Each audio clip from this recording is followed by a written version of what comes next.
What if the biggest financial scandal in history changed almost nothing? In 2016, 11.5 million documents were leaked from a Panamanian law firm called Mossack Fonseca. The Panama Papers exposed how the world's most powerful people, politicians, billionaires, celebrities, were hiding wealth in offshore shell companies.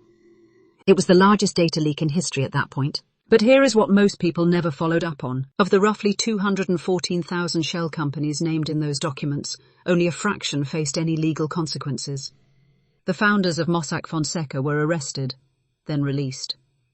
The firm shut down, but the system it operated within remained completely intact. New firms quietly filled the gap within months, and then very little changed. The leak did not dismantle the system.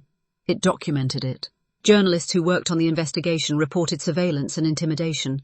Daphne Caruana Galizia, a Maltese journalist deeply connected to the Panama Papers investigation, was killed by a car bomb in 2017.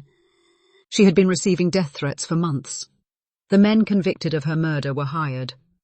The person who allegedly ordered it, a prominent businessman with direct ties to figures named in the leak, spent years fighting extradition.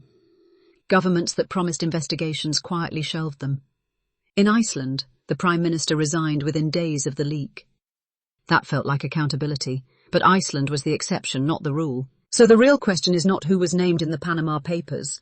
The real question is, why, after the most detailed exposure of global financial secrecy ever recorded, does that same system still exist?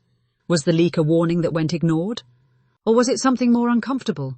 Proof that the people with the power to change the system are the same people who benefit from it. The documents are public. The names are known. The money is still hidden. What does that tell you?